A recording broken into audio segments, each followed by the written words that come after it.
My father threw me out the night I told him I was pregnant. I was 19, terrified, and foolish enough to believe that once he saw how scared I was, he would soften. He didn't. He gave me 90 minutes to pack. Then he stood in the hallway while I shoved clothes, toiletries, and a framed photo of my mother into 2 suitcases.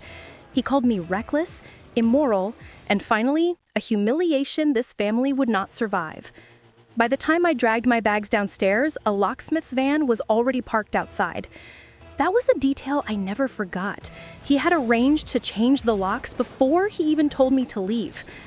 The baby's father was a stranger I met at a summer music festival near Portland. His name was Adrian, or at least that was what he told me. He had a Scottish accent and was traveling before starting university in Edinburgh. We spent one night together after the final concert. By morning, he was gone. I had no phone number, no surname, no social media account, nothing. My father asked who he was. When I admitted I couldn't contact him, his face went cold. He said I had chosen this disaster so I could carry it alone. Then he told me my mother would have been ashamed of me. She had died 4 years earlier from leukemia, and I knew he was lying. My mother might have been frightened, but she would never have left me outside in November rain with nowhere to sleep. I spent the first night in my car behind a supermarket. On the second night, a security guard told me to move. On the third day, a nurse at a free clinic found me a place in a youth shelter near Tacoma. The intake worker asked whether there was anyone she could call. I said no. She checked a box marked abandoned by family. 6 months later, I gave birth to my daughter, Nora, in a public hospital during a thunderstorm. A nurse named Camille held my hand because nobody else came. The forms listed no emergency contact and no father.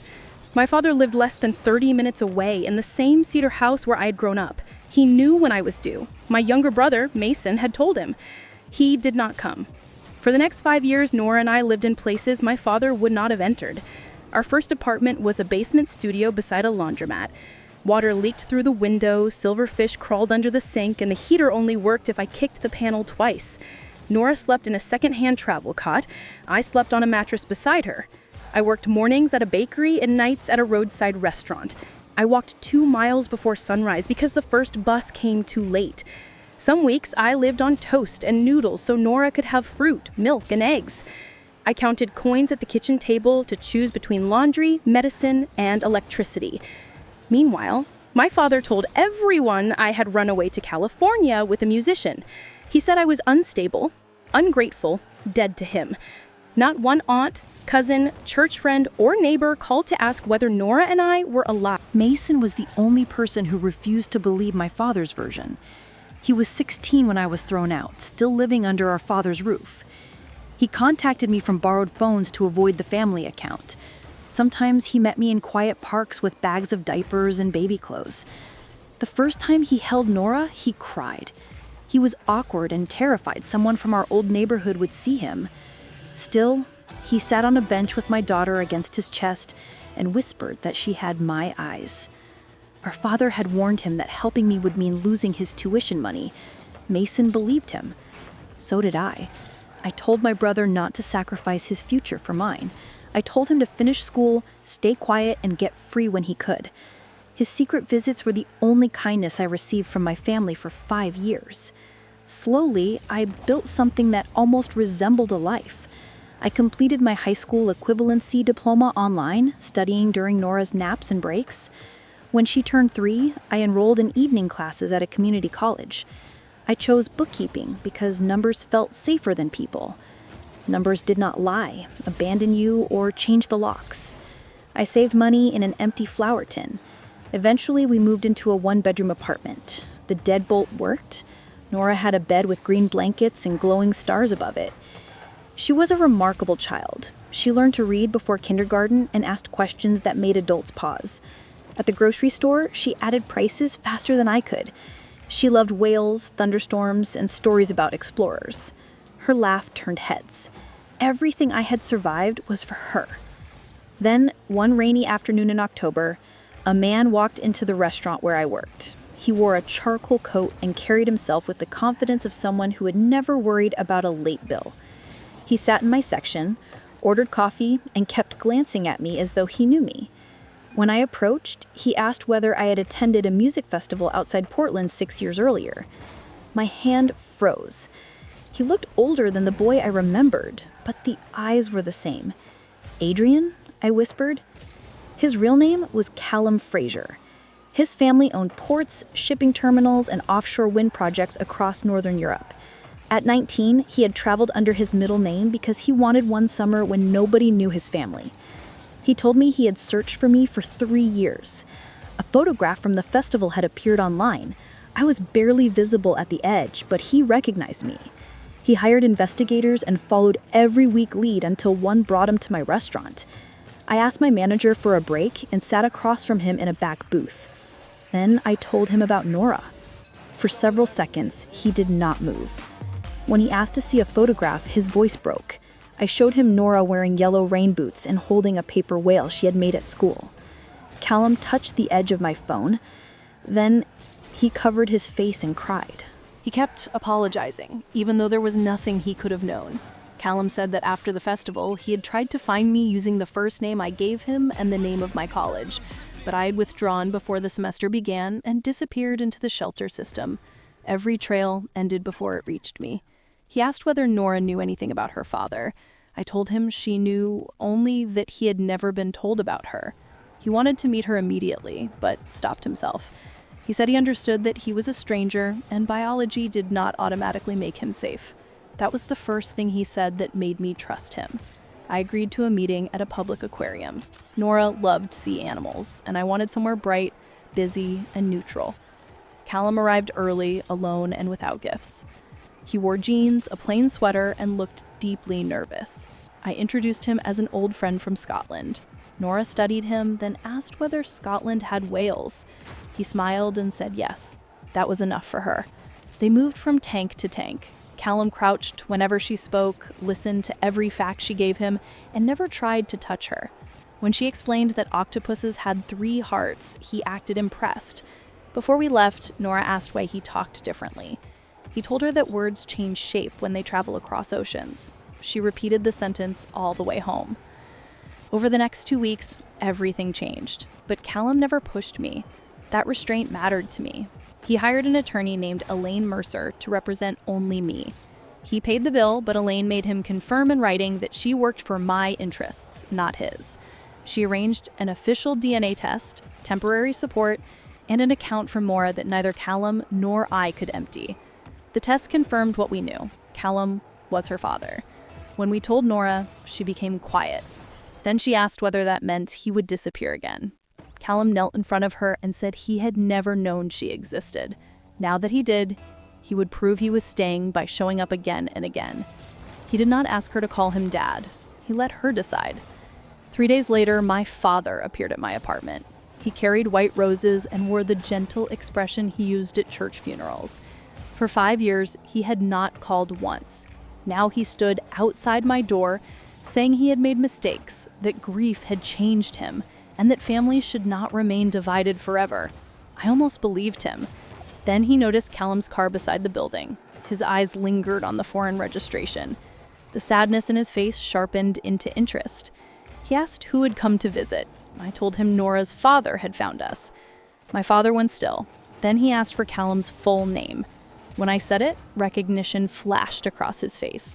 The Fraser family had appeared in business magazines for years. Their company was worth more money than my father could imagine. Suddenly, he wanted to come inside. I stepped aside and let him enter. Part of me wanted to believe the roses meant something. Another part wanted to see how quickly his apology changed once he understood who Callum was. My father sat on the sofa and began talking about forgiveness. He said losing my mother had made him afraid of scandal and unable to think clearly. He claimed every decision had come from love, even if that love had been poorly expressed. He never mentioned the locksmith. He never mentioned the shelter. He never asked where Nora had slept or whether I had eaten. Instead, he asked whether Callum planned to stay in America, whether his family knew about Nora, and whether we might all travel to Scotland together. That was when I knew. He had not come because he missed me. Someone had noticed Callum's car, and my father had investigated the way he investigated anyone who might improve his reputation. The front door opened before I could answer. Callum entered carrying groceries. He stopped when he saw my father. My father stood and extended his hand. "You must be Callum," he said. "I'm Nora's grandfather." Callum did not take it. He looked at me first, asking whether I was all right. Then he faced my father. "You are the man who made her homeless while she was pregnant?" My father's smile tightened. He explained that families were complicated and discipline sometimes looked cruel. He said I had been young, rebellious, and determined to reject his guidance. Callum listened without interrupting. When my father finished, Callum took out his phone. He showed him the shelter intake record. The line marked "Abandoned by Family" was highlighted. Then he showed him the hospital file listing me as having no emergency contact. Then the housing assistance form from the month before Nora was born. My father's face lost its color. He said he had never known things were that bad. "You lived 27 minutes away," Callum replied.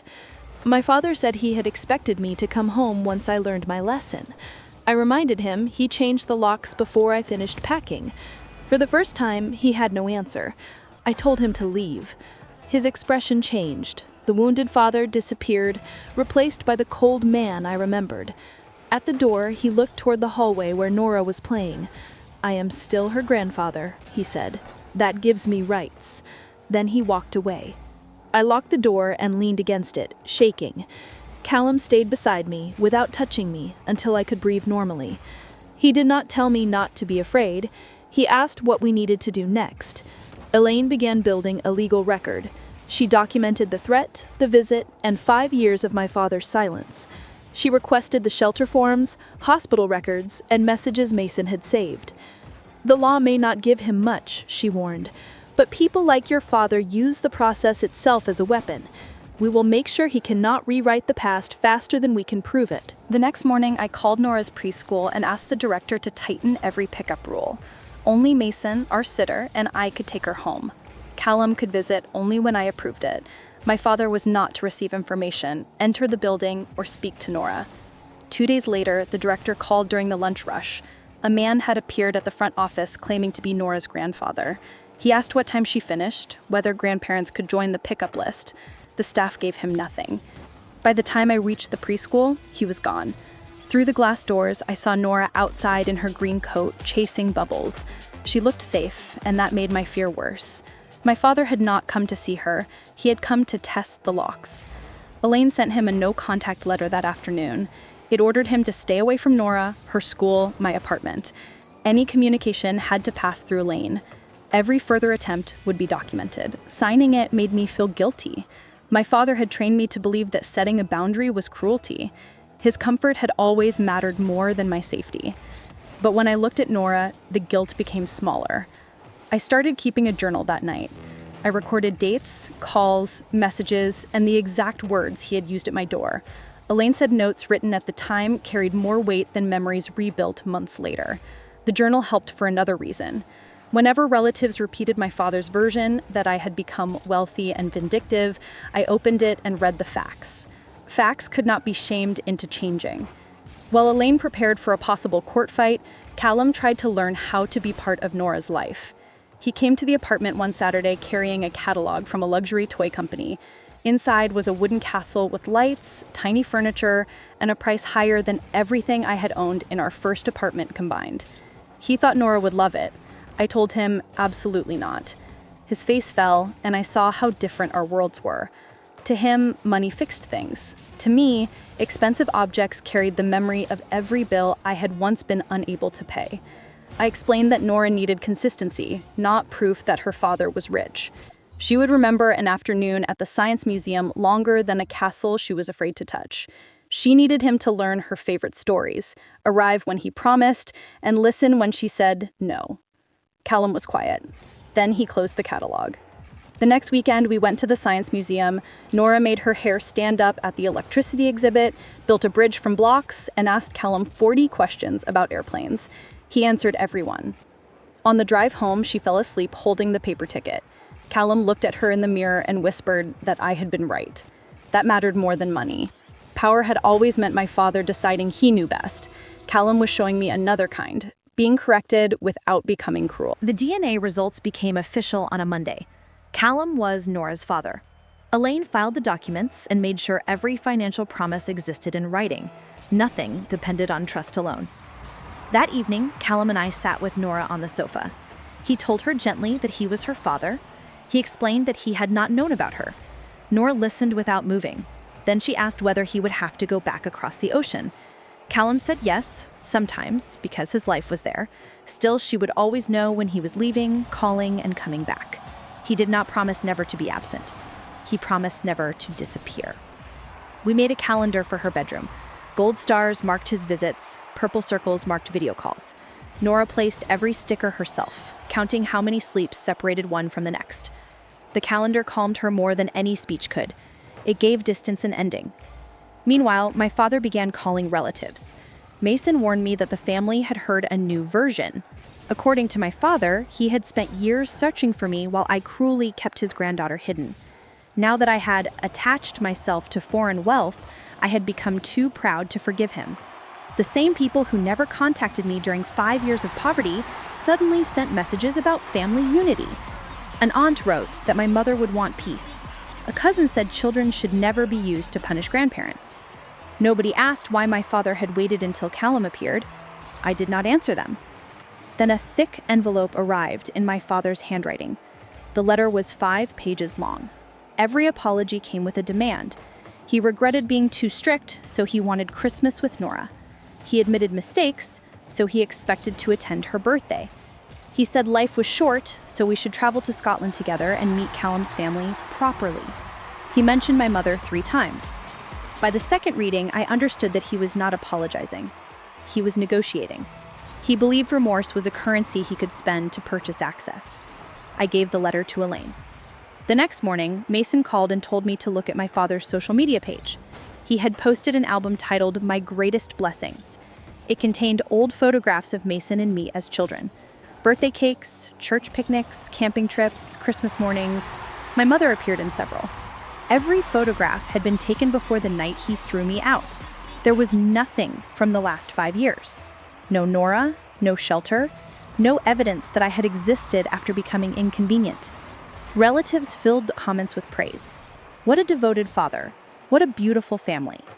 Mason had saved screenshots of everything. He's rebuilding the story, he said. I stared at the pictures and felt the old ache rise, but this time it did not swallow me.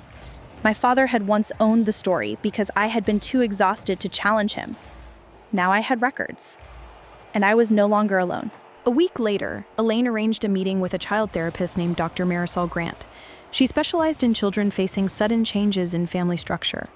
Her office had lamps and a table covered with crayons. She asked how Nora handled change. I told her about the sticker calendar and Nora's question, whether Callum would disappear again. Dr. Grant said promises would not be enough. Nora needed evidence. Callum had to arrive on the star days, call on the purple circle days, and repeat that pattern until reliability stopped feeling unusual. Children trust rhythm before they trust words, she said.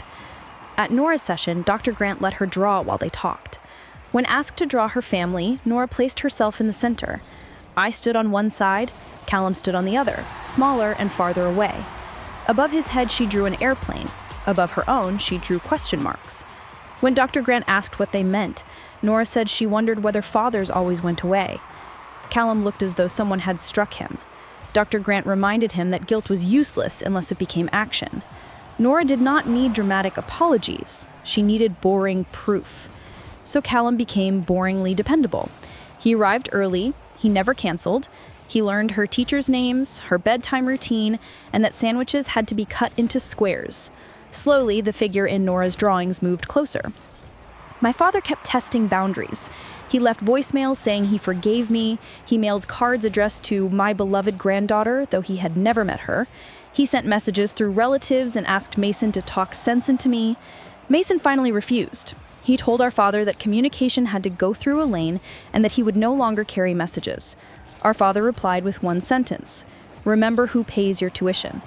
Mason showed me the text, but asked me not to intervene. He had 1 year left before graduation. I understood. For years, our father had used money like a leash. Elaine proposed mediation before he could file anything. The conditions were strict. He had to name what he had done, without excuses. begin weekly therapy, and accept that contact with Nora was mine. He agreed. Elaine was not impressed. Men like him accept rules because they assume rules are for other people, she said. The mediation took place on a gray Thursday.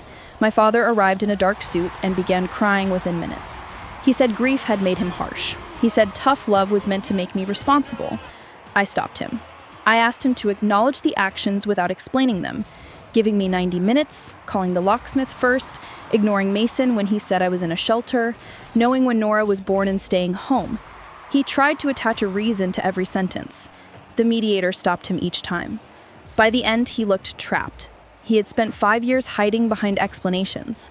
Without them, all that remained was what he had done. The mediator asked my father to write the acknowledgments at home and return in 2 weeks. For the first time, he would have to describe the damage without hiding inside grief, discipline, or good intentions. I left the office exhausted, but lighter. I had told the truth, and nothing terrible happened. My father had not become stronger because I named him. He had only become easier to see. The following Monday, Callum and I met Elaine to sign a temporary parenting agreement. His visits would happen every other Saturday, with one video call each Wednesday. Any change had to be discussed in advance. Decisions about Nora's school, health, and travel required both of us. Support payments went through accounts. The house Callum had purchased for Nora and me remained legally mine, regardless of what happened between us. I trusted him more each week, but paper still felt safer than promises. He understood. After signing, we walked to a cafe. He stirred his coffee before admitting that his father had started pressuring him. The Fraser family wanted respectability.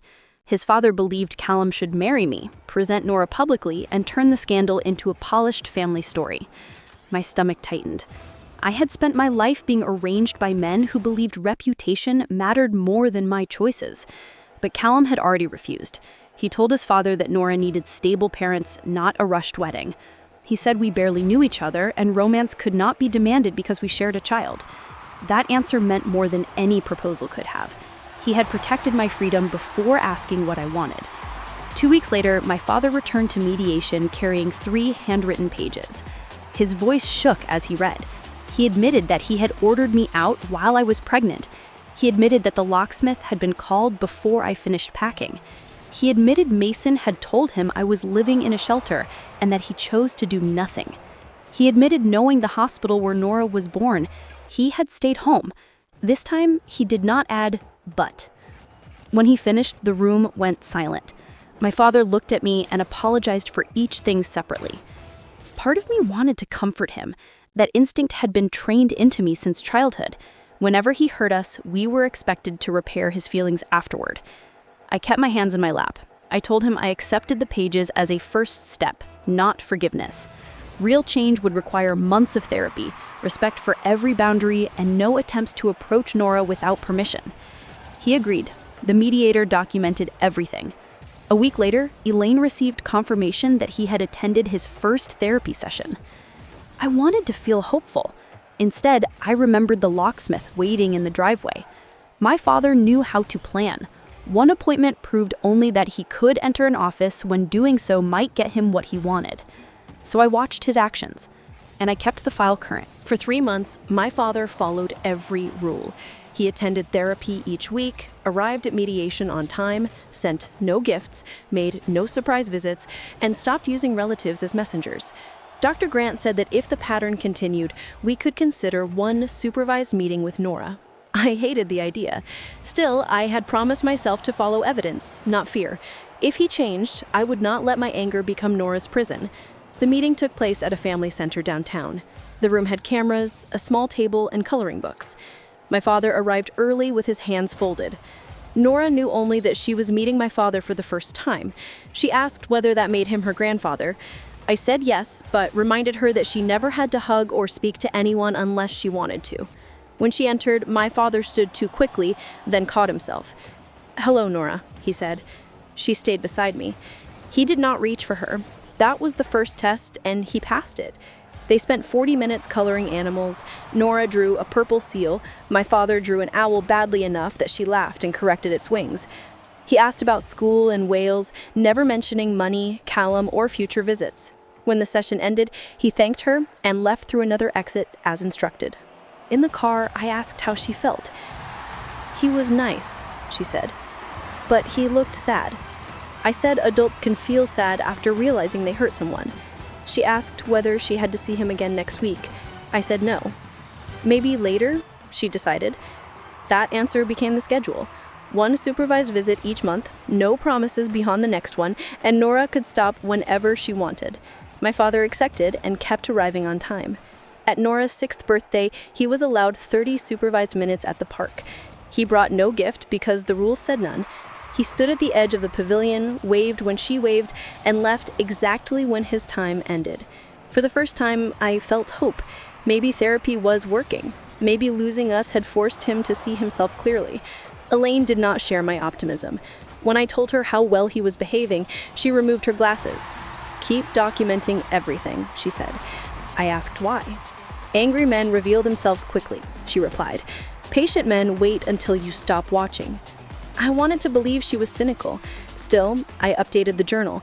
I saved every therapy confirmation, visit report, and message sent through the mediator. My life was finally expanding beyond survival. I enrolled full-time for spring. Callum's support meant I could reduce my restaurant shifts and study without choosing between textbooks and groceries. Nora started kindergarten and came home with stories about classmates and library books. Callum returned to Scotland for work, but called exactly when the calendar promised.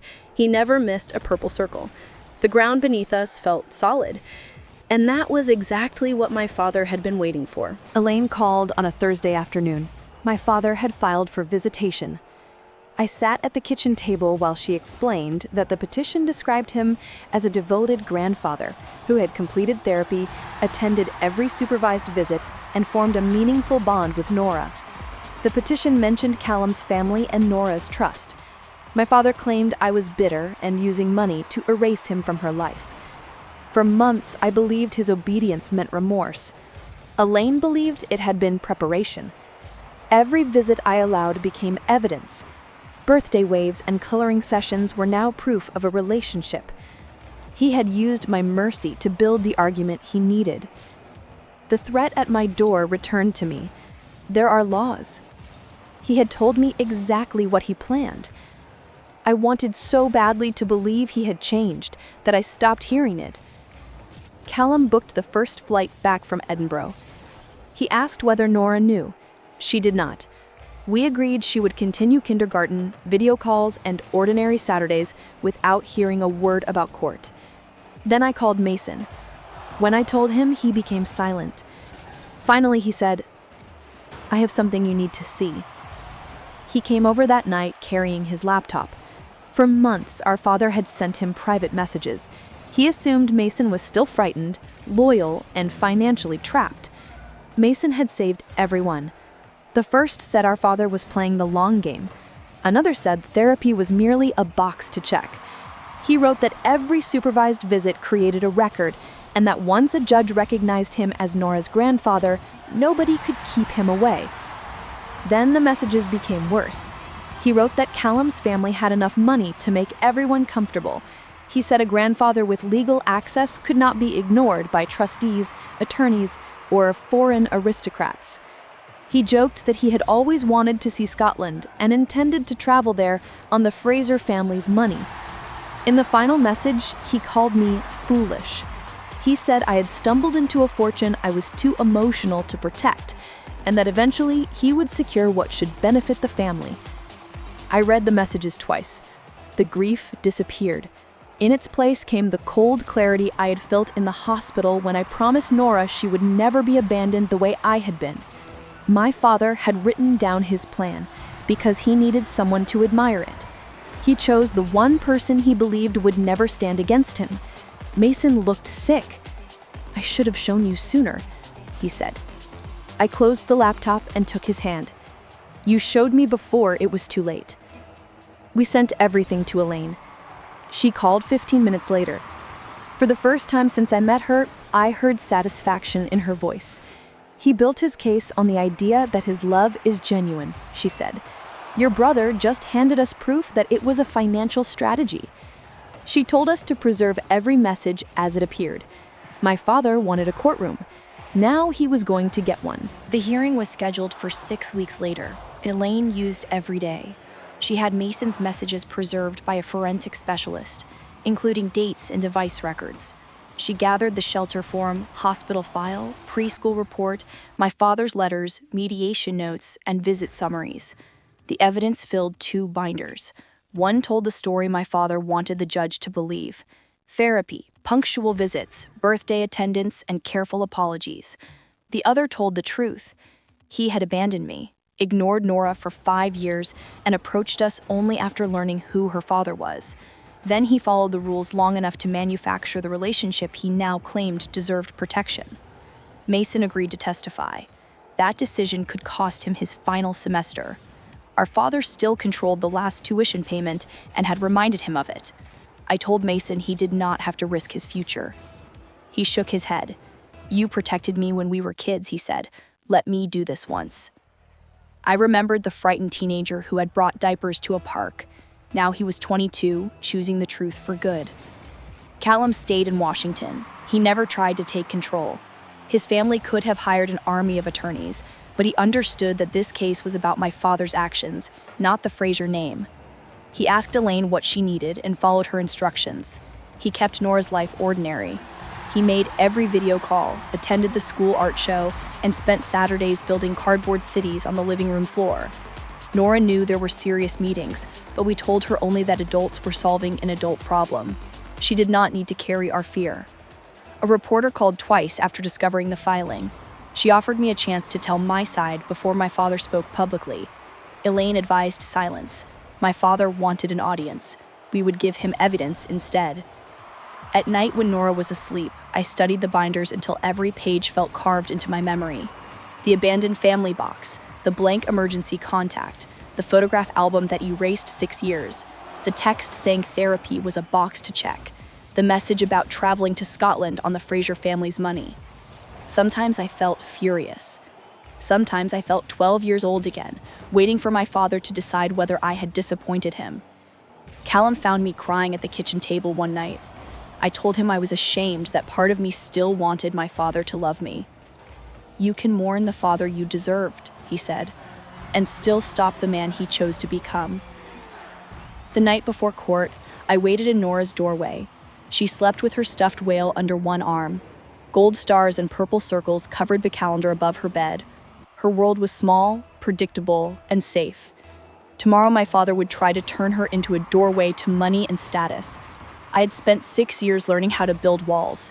In the morning, I would show the court why this one could not be opened. The courtroom was smaller than I expected. There were no polished wooden walls or spectators, only pale paint, fluorescent lights, and a judge reading files. My father sat at the opposite table in the gray suit he wore to church. His attorney leaned close. He kept his hands folded and his expression arranged into patient sorrow, as though he were the injured person forced to come here. Elaine placed one binder in front of me. "Do not react to the performance," she whispered. "Listen to the evidence." My father's lawyer spoke first. He described a family destroyed by grief and youthful mistakes. He said my father had made painful decisions after losing his wife, but had spent the last year accepting responsibility. He spoke about therapy, mediation, and every supervised visit. He mentioned the owl drawing and Nora's birthday, as though my father had stood at the pavilion's edge because I was cruel, not because professionals ordered him to stay there. Then he turned toward me. Without saying it directly, he painted me as unstable, a young woman with access to extraordinary wealth, a resentful daughter using her child to punish an aging father, a mother influenced by a powerful foreign family. He said Nora had formed a loving bond with her grandfather and that ending it would cause emotional harm. My father lowered his head. A tear touched his cheek. It was the version I had wanted since I was 19, a frightened father who made one terrible mistake and returned because love overcame pride. Then I remembered the messages. Therapy is a box to check. Every hour is an hour on the record. Elaine rose slowly. She agreed that relationships between children and grandparents could be valuable. Then she asked, "When did this relationship begin?" The room quieted. She entered the shelter intake form. She showed the judge the abandoned family box and the date beside my signature. Next came the hospital record. No emergency contact, no father listed, no relative present when Nora was born. Then the housing application and proof that my father had lived 27 minutes away throughout those 5 years. Elaine did not call him cruel. She let dates, addresses, and signatures speak. My father's attorney objected, saying the early history was irrelevant because reconciliation occurred later. The judge overruled him. The history is directly relevant to the claimed relationship, she said. Elaine entered the social media album next. 30 photographs titled My Greatest Blessings. Every image ended before my pregnancy. She asked whether my father had posted one photograph of Nora before learning who her father was. He said no. She asked whether he had told relatives I had run away to California. He claimed he had been misinformed. Elaine lifted his letter admitting he created that story. For the first time, his expressions slipped. Then Elaine turned toward Mason. My next witness, she said, is the petitioner's son. Mason walked to the stand in a borrowed navy tie. He looked pale, but when the clerk asked him to swear to tell the truth, his voice stayed steady. Elaine began with his age, his relationship to me, and the fact that he still depended on our father for tuition. Then she asked if our father had contacted him during those months. Mason said yes. My father's attorney objected, arguing that private messages had been taken out of context. Elaine handed the judge a forensic report confirming the number, dates, and device records. Elaine displayed the first message. I'm playing the long game. She asked Mason to read it aloud. He read the message about therapy being a box to check. Then the one saying every supervised hour created evidence. Then the message claiming that once the court recognized a relationship, the Fraser Trust would have to deal with him. The room became very still. My father stared at Mason as though he had been betrayed. Mason looked back. For years, he had lowered his eyes whenever our father was angry. This time, he did not. Elaine introduced the remaining messages. My father wrote that he intended to visit Scotland on the Fraser family's money. He called me foolish and said that I had found something valuable without the sense to protect it. Most damaging of all, he wrote that affection was irrelevant. The court only needs to see a grandfather who keeps showing up. My father's lawyer claimed the messages were sarcasm. Elaine asked Mason whether our father used sarcasm in their texts. No, Mason said. He was proud of the plan. The lawyer asked why Mason had kept replying. Because I was afraid of him, Mason answered, and because I wanted him to keep writing. My father's face hardened. The sorrow disappeared. For 1 second, everyone saw the man I knew. Elaine called me next. She asked why I had allowed the visits. I told the truth. Because I wanted to believe people could change. Because Nora deserved the possibility of a grandfather if he became safe. Because I followed every recommendation from the mediator and therapist. And when did you learn the visits were part of a legal strategy, Elaine asked. The day he filed. She asked whether I had promised permanent access. No. Whether Nora had asked for more contact. No. Whether ending the visits had harmed her routine. No. She barely knew anything had changed. My father's attorney questioned me aggressively. He suggested Callum's money had made me arrogant and asked whether I enjoyed having expensive lawyers protect me from family disagreements. I looked at the judge. Money did not make me afraid of my father, I said. Being 19, pregnant, and locked out of my home did. There were no more questions. The judge called a recess. My father stayed at his table, staring at the messages he had written. For the first time, he looked less like a grieving grandfather than a man who had learned that his own words could lock a door. The judge returned 20 minutes later. Everyone stood. She said the law did not reward biology alone. A grandparent seeking court-ordered access had to prove a genuine relationship and show that ending it would harm the child. My father had proven neither. The visits existed only because I had allowed them under professional supervision. They were limited, recent, and conditional. They could not become permanent rights simply because he had attended them without breaking the rules. Then she addressed the messages. Her voice became colder. My father's own words showed that the relationship had been created as evidence for litigation and as a possible path toward money, travel, and influence. The court will not allow a petitioner to manufacture standing through manipulation, she said. His petition was denied. Then she added 2 words Elaine had hoped to hear. With prejudice. he could not file the same claim again. The judge also found that the petition had been brought in bad faith. She ordered him to cover part of my legal costs and warned that further contact could support a protective order. My father's attorney whispered to him. He did not answer. Before calling the next case, the judge looked directly at him. "A relationship with a child is earned through care," she said. "It is not acquired through strategy." The hearing ended. For several seconds, I could not move. I had imagined victory as relief. Instead, I felt hollow, as though my body had not realized it could finally rest. Mason came toward me first. Our father said his name, not loudly, just once. Mason stopped, but he did not turn around. That refusal seemed to hurt our father more than the decision. Callum stood beside me. He did not celebrate or touch me until I reached for his hand. At the courtroom door, my father called my name. I looked back. His face no longer held sadness. It held accusation. "You turned my own son against me," he said. "No," I answered. "You taught both of us who you are." Then I walked out. Outside, Mason loosened his tie and began laughing. One sharp breath that became tears. He had chosen me, and now he expected punishment. It arrived before we reached the parking garage. His phone buzzed. "Your tuition is finished. Do not come home." Mason read the message and went white. For years, I had told him not to burn his life down for me. Now the fire had reached him anyway. Callum offered to pay the tuition immediately. Mason refused. He did not want another powerful man deciding his future. Elaine helped him contact the university. Theodore arranged a private loan at fair terms, with no gift and no obligation. Mason accepted that. By evening, he packed his things while a police officer waited. He moved into my spare room carrying 2 boxes, a backpack, and a photograph of our mother. For the first time since we were children, my brother and I slept under the same roof without being afraid of the man downstairs. The first week after the hearing felt strangely ordinary. Nora went to kindergarten. Callum made pancakes shaped like whales. Mason slept on the fold-out sofa and pretended he was not listening whenever our father's car passed outside. Elaine told us to document citing. The judge's decision had ended the visitation case, but it had not changed the man who filed it. My father sent no direct messages. Instead, relatives began calling. An uncle accused me of humiliating him. A church friend said court records never showed the whole truth. Someone left a note under my windshield wiper saying daughters should honor their fathers. I photographed everything and added it to the file. Silence had once made me feel powerless.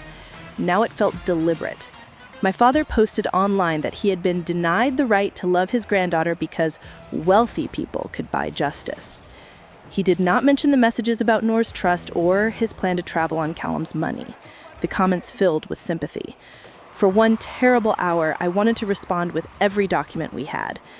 Elaine stopped me. "The court already knows the truth," she said.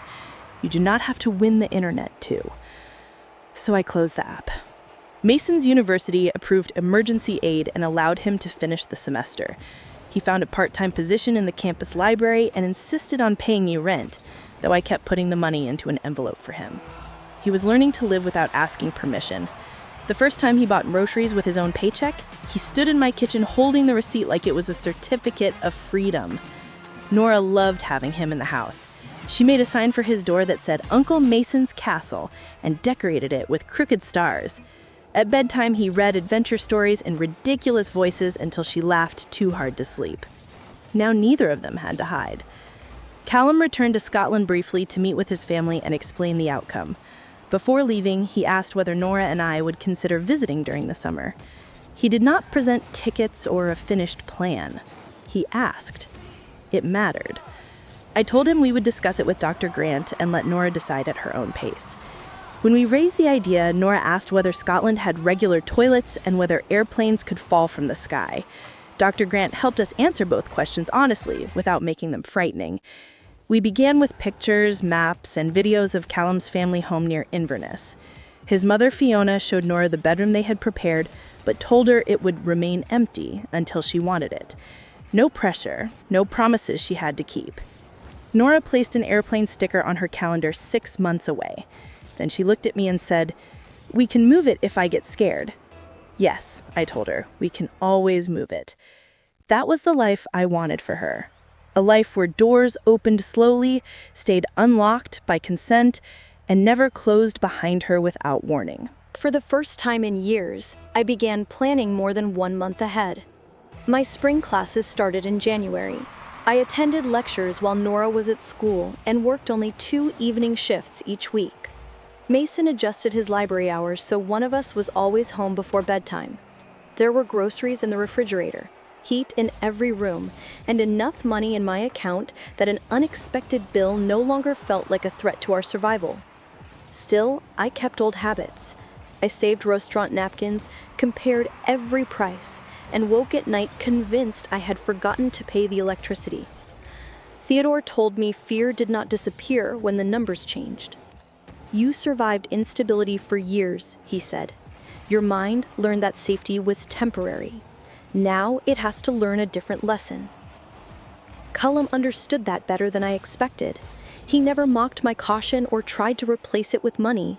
When I refused a new car, he helped repair the one I already owned. When I insisted on keeping my restaurant job, he did not call it unnecessary. He said work had carried me when nobody else did. That spring, our relationship shifted quietly. We had spent months learning how to be parents together. Somewhere between school pickups, therapy appointments, and cardboard cities on the floor, we also learned how to be friends. One evening after Nora was asleep, Cullum and I sat on the porch drinking tea. He told me he still remembered the music festival, the rain, the lights, and the way I had laughed when he pretended to understand American football. I admitted I remembered him too. For years, I had treated that night like the mistake that destroyed my life. Looking at him now, I realized the mistake had never been Nora. The cruelty that followed belonged to my father. Not to her. Not to me. Cullum reached for my hand, then stopped before touching it. The question in that pause mattered more than the gesture. I turned my palm upward. He held it gently. Nothing dramatic happened. No declaration, no promise, no attempt to turn us into the respectable family his father wanted. We simply sat beside each other while the porch light attracted moths. The next morning, Nora noticed immediately. She looked between us at breakfast and asked why we were smiling strangely. Mason nearly choked on his coffee.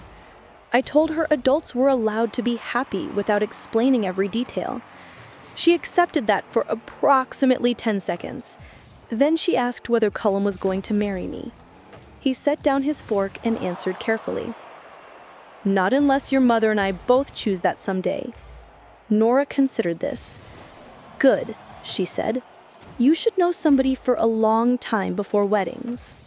Mason laughed so loudly that she glared at him. I looked at Cullum across the table. The old version of my life had been controlled by men making plans before I entered the room. This one would be built differently. Slowly. Honestly. With every door opened from both sides. The summer trip became real, one careful step at a time. Elaine reviewed the documents. Dr. Grant helped Nora build a picture schedule. Callum sent photographs of the airport, plane seats, and the house where we would stay. Nora packed her backpack. She chose her stuffed whale, 3 books, purple headphones, and enough crayons for a classroom. Mason drove us to the airport in June. At security, Nora gripped my hand and announced that she had changed her mind. I told her we could leave. Callum did not argue. He crouched beside her and said the airplane would still exist another day. She stared through the windows, then asked if we could wait 5 minutes. We waited 20. Eventually, she took 1 step forward. That was how we crossed the ocean. Not through courage arriving all at once, but through a frightened child being allowed to stop until she was ready. Callum's family met us in Edinburgh, without cameras, staff, or the formal welcome I had feared. His mother, Fiona, hugged Callum first. Then she stopped several feet from Nora and asked whether she preferred a wave or a hello from far away. Nora chose a wave. By dinner, she had moved close enough to show Fiona the missing tooth in her smile.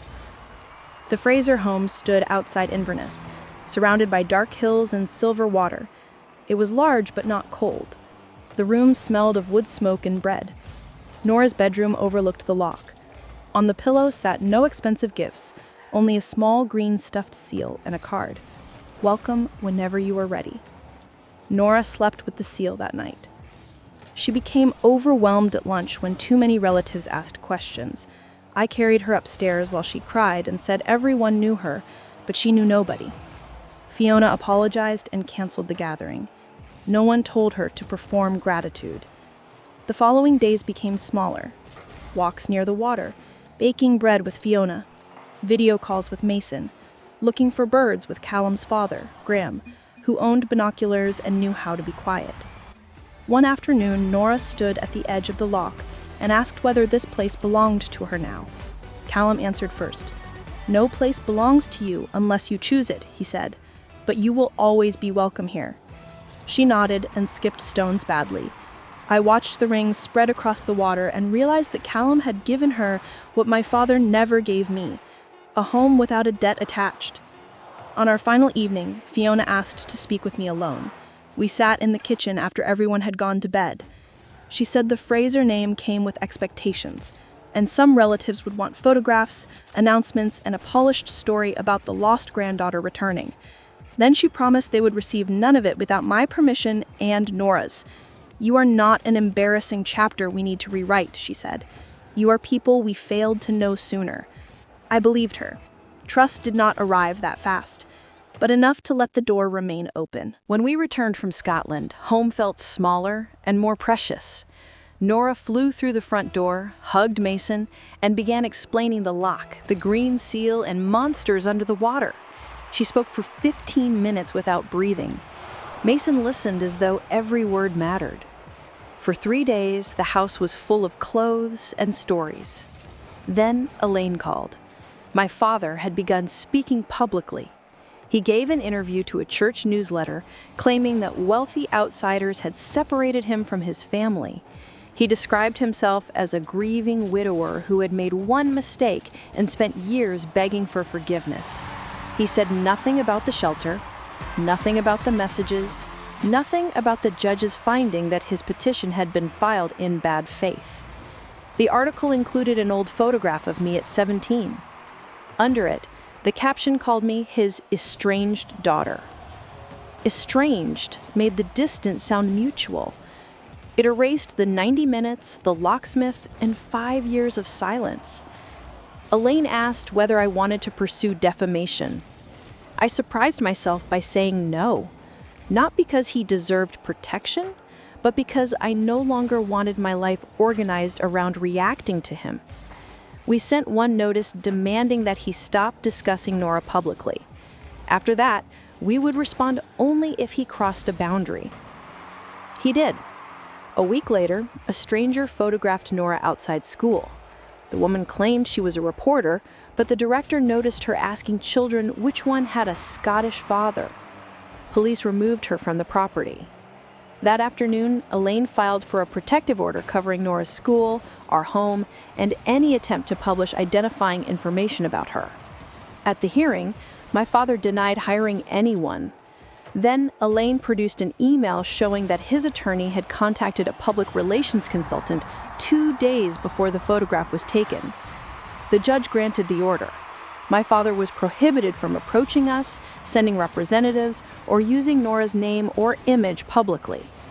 The law did not feel like a threat he controlled anymore. It felt like a locked door I had chosen.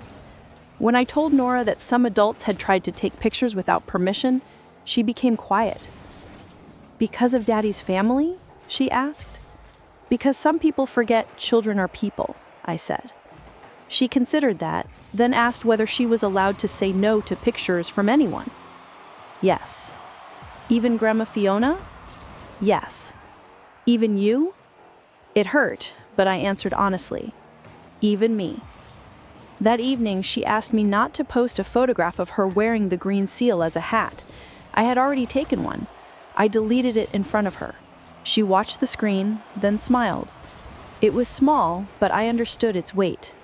My father had taught me that love meant surrendering control. I wanted Nora to learn the opposite. Love was asking. Love was hearing no. Love was proving that a boundary could close without the relationship disappearing. The protective order changed the atmosphere around our house. Silence no longer felt like the pause before my father's next move. It felt enforced. He could still complain, but he could not come near Nora, her school, or our home. He could not send flowers, reporters, or letters through someone else. The perimeter was finally clear. Mason graduated in May. Our father did not attend. Mason had expected that, but I saw him scan the crowd anyway. Children like us expect rejection and still look for the person who rejected them. Nora spotted him first when he crossed the stage. She jumped up and shouted, "That's my uncle!" Half the auditorium heard her. Mason laughed while accepting his diploma, and afterward he lifted her onto his shoulders for photographs. Callum stood beside me with supermarket flowers because expensive bouquets made Mason uncomfortable. The day belonged entirely to us. No secrecy, no borrowed phones, no fear of who might report us. Mason accepted a job with an accounting firm in Seattle and rented an apartment 10 minutes away. On moving day, he found the envelope where I had saved every dollar of rent he paid me. He tried to return it. I refused. "That money bought you freedom twice," I said, "once when you earned it and again now." He bought furniture and kept the rest for emergencies. The spare room felt empty, but Nora called every evening for a week to make sure his apartment was not lonely. My classes continued. I had once studied during restaurant breaks, exhausted and covered in flour. Now I sat in a lecture hall with notebooks, coffee, and enough sleep to understand the professor. I still worked one shift each weekend. The restaurant no longer felt like a trap. I had survived long enough to choose it. One Saturday, my manager offered me an assistant management position. The hours fit around school, and the salary was better than tips. Years earlier, I would have accepted immediately because saying no to stable money felt dangerous. This time, I asked for 2 days to think. That small delay felt like wealth. I accepted on the condition that I could reduce my hours during exams. My manager agreed. Nobody punished me for having terms. At home, Callum and I continued moving slowly. We went on our first real date to a tiny Italian restaurant where nobody knew his surname.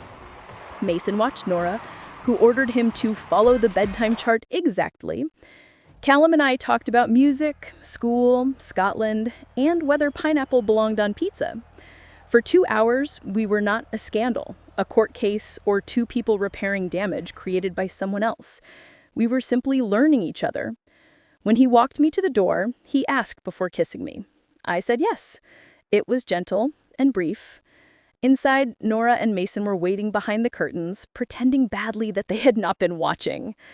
Now the future no longer looked like something happening to me. It looked like something I was allowed to choose. The court hearing anniversary came quietly. Elaine emailed to say the protective order had been renewed. My father made no direct attempt to violate it, but his comments continued in church groups and private messages repeated by relatives who called themselves neutral. I no longer read them. Once, every lie felt like a fire I had to put out. Now I knew some fires burned themselves empty when nobody fed them. Nora was 7 and more interested in losing her second front tooth than in our history. She started calling Callum Dad without anyone asking her to. The word appeared naturally one morning when she shouted upstairs that Dad had packed the wrong socks. Callum froze in the kitchen. He looked at me as if he needed permission to breathe. I smiled and told him to bring the correct socks. Afterward, he stood beside the sink pretending to wash a clean cup. Nora never noticed. That was how important changes happened, quietly, without witnesses. Callum divided his time between Washington and Scotland. Travel was exhausting, but he kept every promise on the calendar. When work delayed a flight, he called Nora first and explained what had happened. He never let absence become mystery. Our relationship grew in the same patient way. There were dinners, school events, arguments about dishes, and long conversations after Nora went to sleep. We disagreed without threats to leave. The first time I raised my voice, I expected Callum to turn cold or punish me with silence. Instead, he asked whether I wanted space or wanted him to stay and finish the conversation. I did not know how to answer. Nobody had taught me that conflict could offer choices. "I want you to stay," I said. So he stayed. We solved the argument and went to bed without anyone packing a suitcase. The next morning, I cried in the shower because safety revealed how much fear had once been normal. In August, I completed my degree. I crossed the stage while Nora, Mason, Callum, and Fiona shouted from the audience. My manager closed the restaurant so several coworkers could attend. After the ceremony, Nora handed me a card. On the front, she drew 2 houses, the basement apartment with the broken heater and our current home with flowers near the porch. Between them, she drew a long road. Inside, she wrote, "Mom kept going." I sat on the steps nearby and cried harder than I had after winning the case. The degree did not erase the shelter, the mold, or the mornings I walked before sunrise. It proved those years had not been the end of my story. That autumn, I accepted a job with a nonprofit helping young parents find housing, childcare, and education. On my first day, a pregnant 19-year-old sat across from me gripping 2 garbage bags of clothes. The intake form asked whether she had family support. She whispered no. I knew exactly where the checkbox was. Before I marked it, I looked at her and said the words nobody had said to me. You are not alone anymore. Her name was Tessa. She was 20 weeks pregnant, sleeping in a friend's car, and hiding bruises on her wrist beneath a sweatshirt. I didn't ask why she had stayed so long. People had asked me questions like that when I was homeless, as if survival were a calm decision. Instead, I asked what she needed before sunset: a safe bed, a prenatal appointment, someone to call her employer and explain why she had missed 3 shifts. We made the calls together. When the shelter confirmed a room, Tessa began crying so quietly that at first I thought she was laughing. I remembered the volunteer who checked "abandoned by family" on my own form and moved to the next question. She had been kind, but the system had treated my life like boxes. I wanted Tessa to feel like more than paperwork. You did the hardest part, I told her. You came through the door. That night, I went home carrying the weight of her story. Nora sat at the table doing homework while Callum burned pasta sauce and insisted the smoke alarm was overly sensitive. The ordinary noise almost broke me. 6 years earlier, I had eaten cold rice beneath a leaking window and prayed my baby would not get sick. Now my daughter complained that the sauce had too much garlic. I kissed the top of her head until she pushed me away, laughing. Later, Callum found me standing alone on the porch. I told him about Tessa and how easily her life could have become mine again. He said maybe that was why I was the right person to meet her. I wasn't sure. Helping young parents forced me to walk through old rooms inside myself. Each frightened voice opened a door I had tried to close. Dr. Grant encouraged me to begin therapy of my own. At first, I resisted.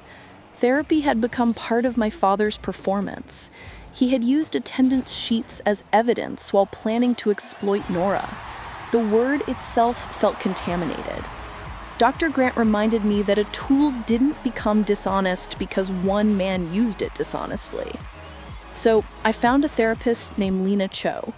She asked when I had last felt completely safe. I almost answered immediately. Then I realized I did not know.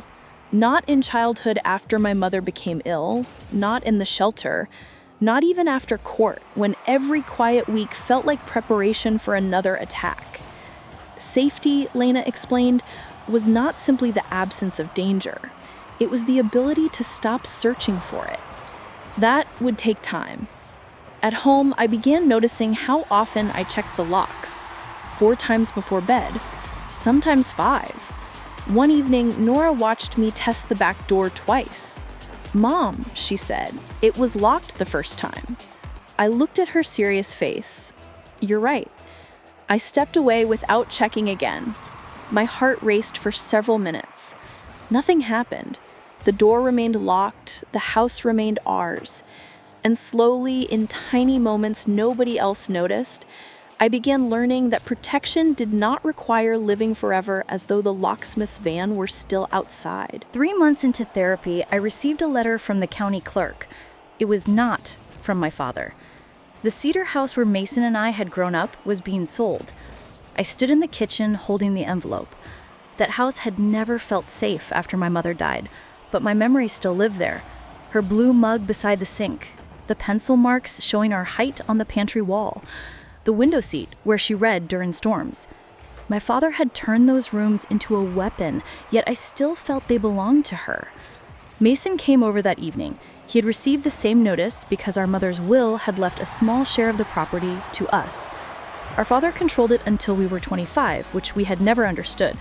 The sale required our signatures.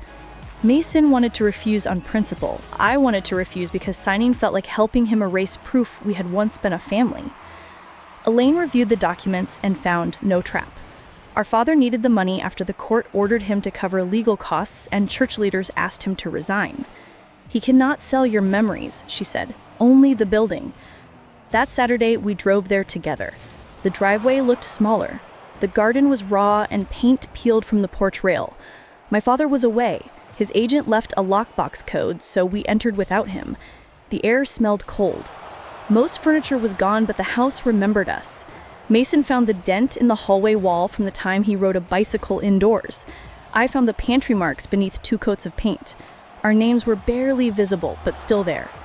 Upstairs, my old bedroom was empty except for a cardboard box in the closet. Inside were things I thought my father had thrown away.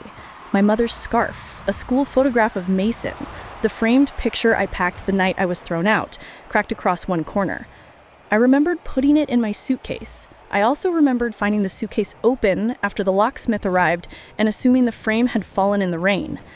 My father had taken it before I left.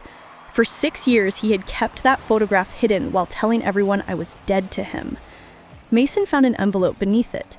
My name was written on the front, but there was no stamp or date. Inside was one page in my father's handwriting. It began, "I do not know how to undo what I have done." The rest was blank. Mason asked whether I wanted it. I folded it and returned it to the box. "No," I said. An unfinished apology was still unfinished. We took my mother's scarf, the photographs, and a brass key that no longer opened anything. Then we signed the sale papers at the kitchen counter. Before leaving, I stood in the doorway where my father had watched me carry my bags into the rain.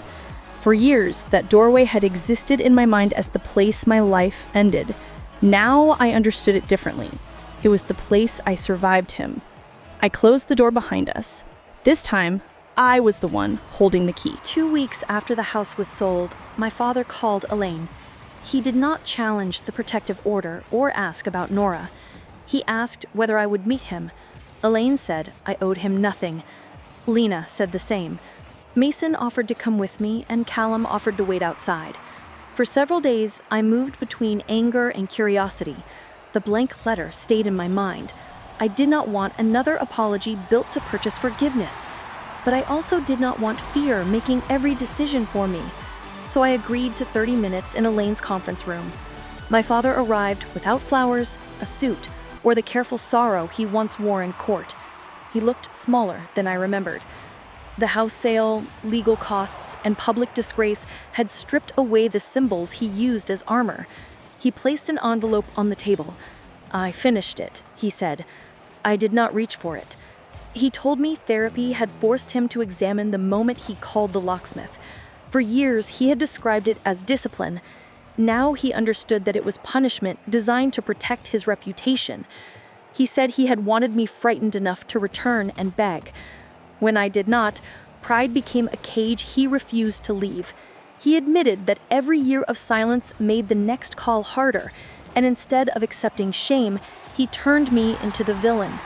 Then Callum appeared, and my father saw money, status, and one way to enter a world that had always impressed him.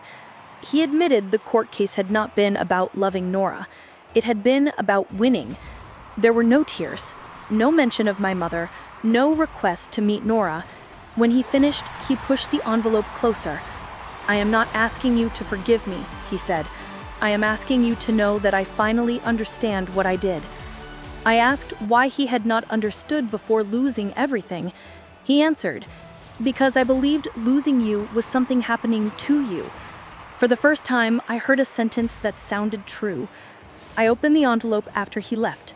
The letter was 12 pages long. It named the shelter, hospital, lies, threats, school visit, false therapy, and lawsuit. It also named the smallest cruelties, using my mother's memory against me, keeping the photograph from my suitcase, and forcing Mason to choose between education and family. At the end, he wrote that he would never contact Nora unless I invited him. He understood that this might mean never. I gave a copy to Elaine and kept the original in the evidence box. Not because it repaired anything, because the record now contained his confession beside my proof. A week later, I told Mason about the meeting.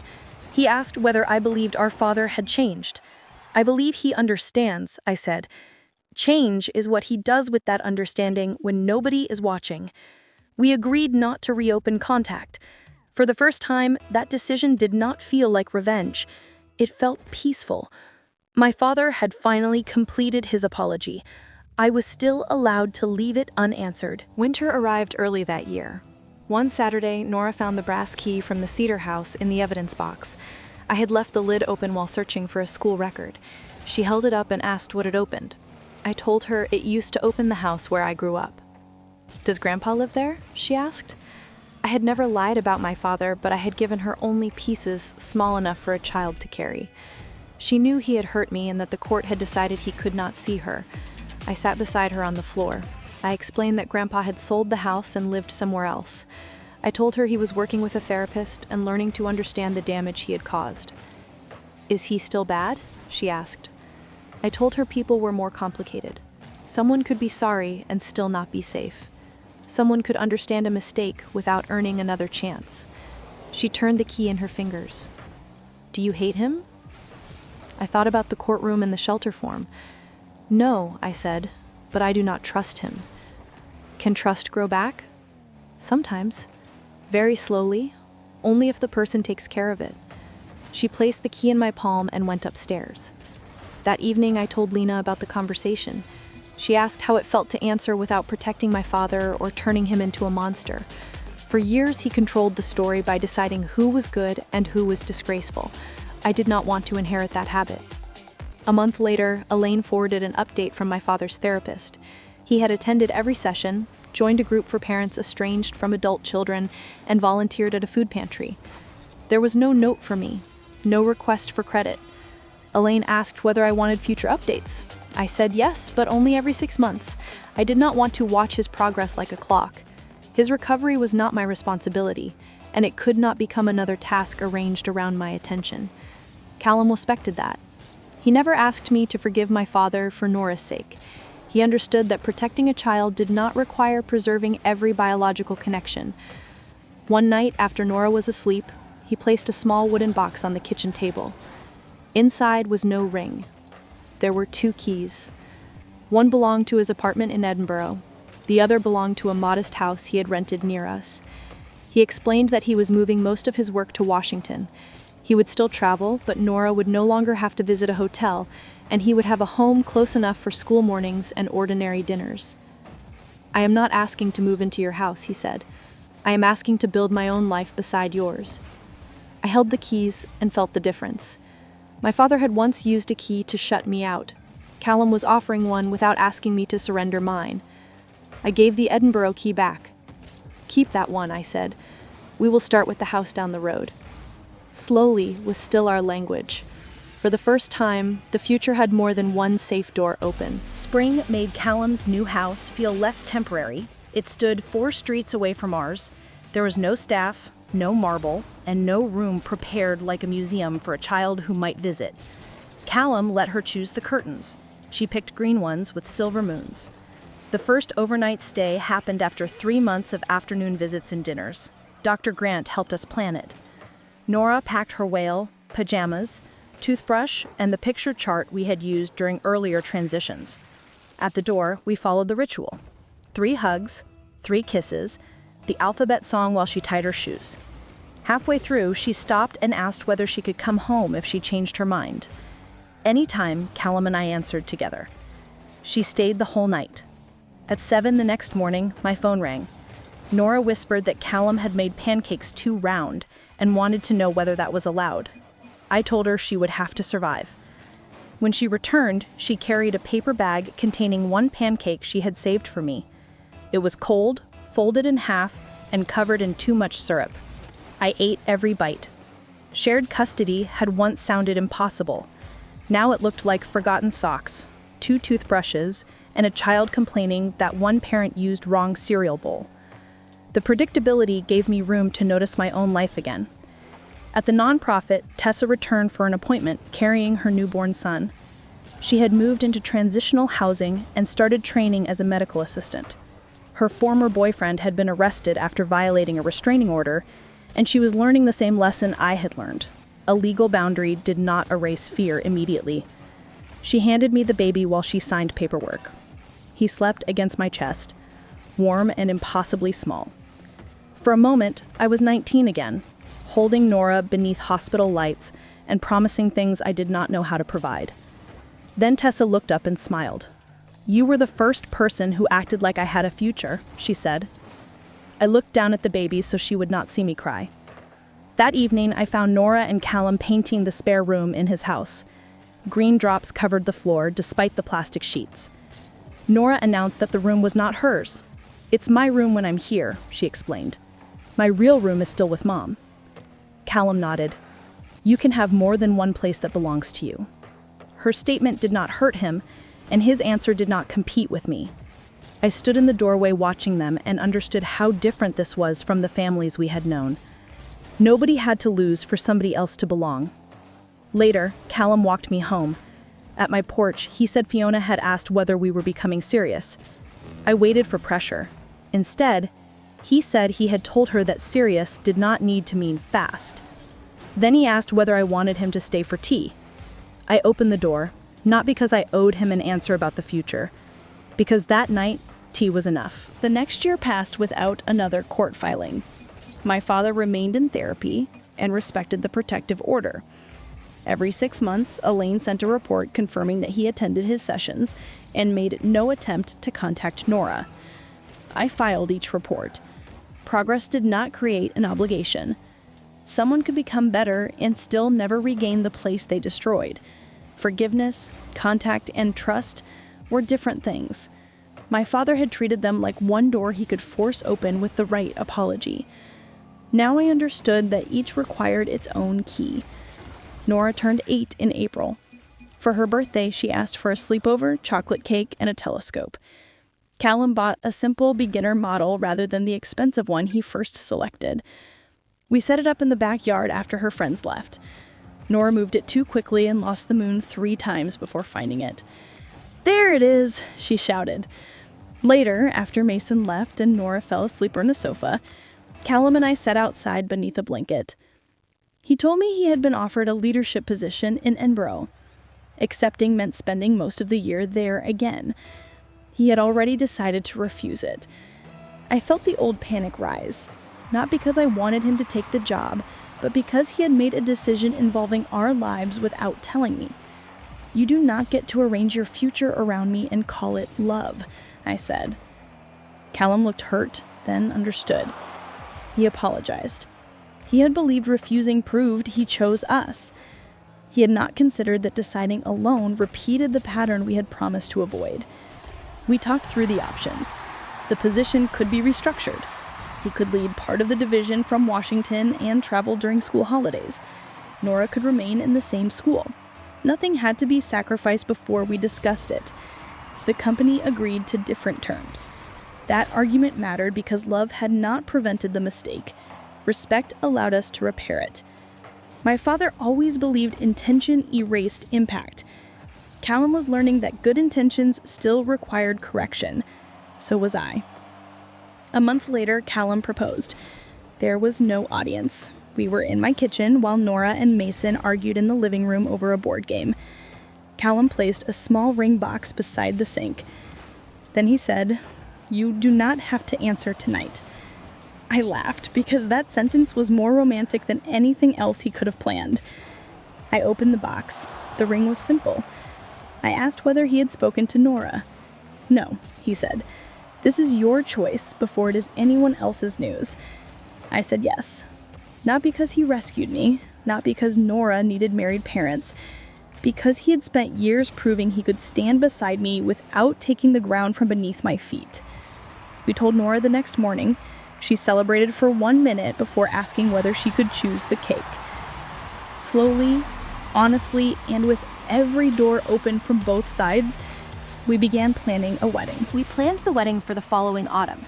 Not at the Fraser estate, not in a cathedral, and not beneath newspapers that still searched for us. We chose a garden outside Tacoma with a glass greenhouse for 30 people.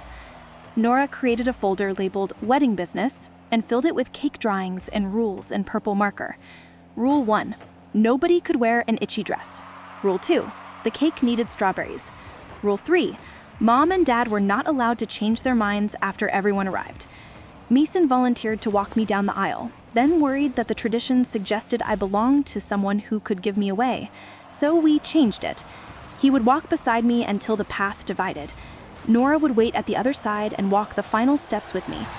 Nobody would give me away. The people I loved would simply accompany me.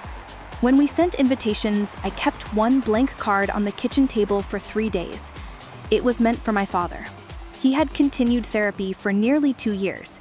He had obeyed every legal boundary.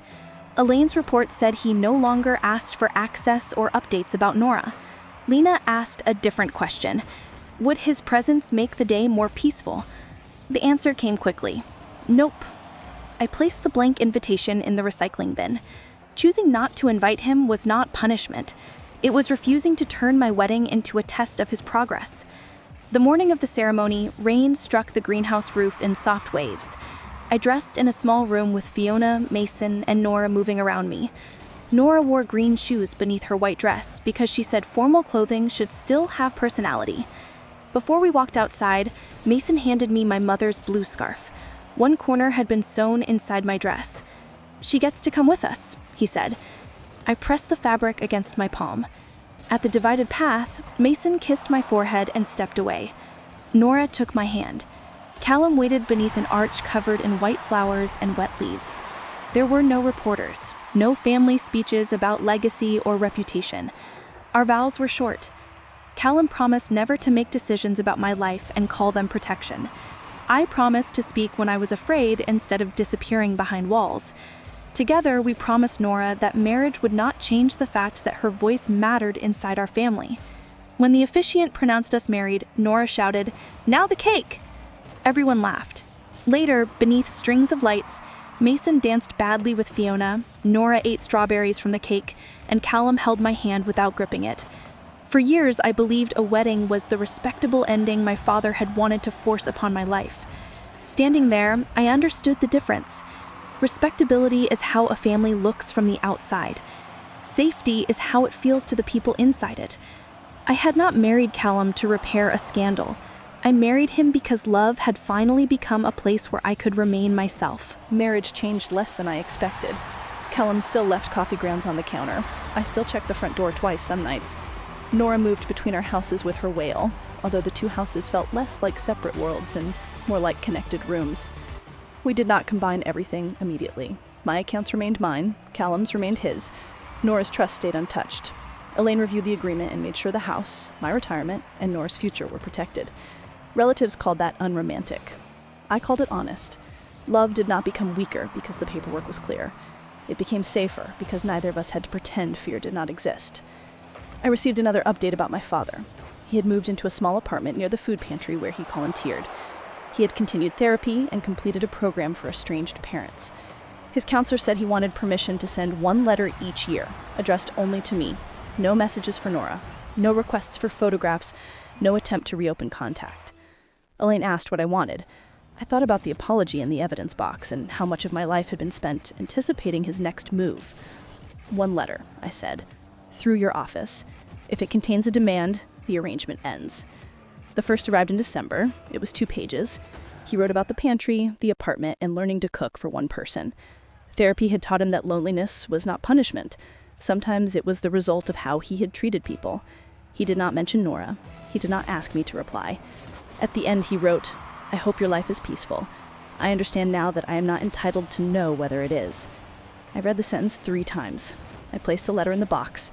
I felt no sudden forgiveness, no desire to call him, but I also felt no panic. His words entered my home and did not rearrange it. That was new. The following spring, Nora's class held a family history project. Each child had to bring photographs and explain where their family came from. Nora wanted to include Scotland, Washington, my mother, Mason, Fiona. and the cedar house key. Then she asked whether she should include my father. I told her it was her project. She drew a tree with many branches.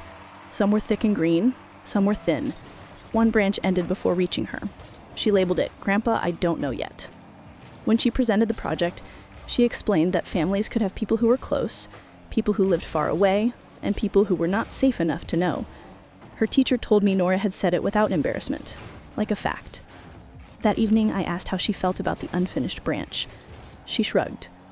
"Trees can keep growing," she said, "but they don't have to grow every direction." My daughter had found in one sentence what took me years to understand. Healing did not mean restoring every broken connection. Sometimes it meant growing somewhere else. By the time Nora turned 9, the yearly letter from my father no longer frightened me. It arrived through Elaine's office each December, always without demands. The second letter was shorter. He wrote that he had begun leading shifts at the food pantry, not because he wanted praise, but because being useful felt different from being admired. For most of his life, he had confused the two.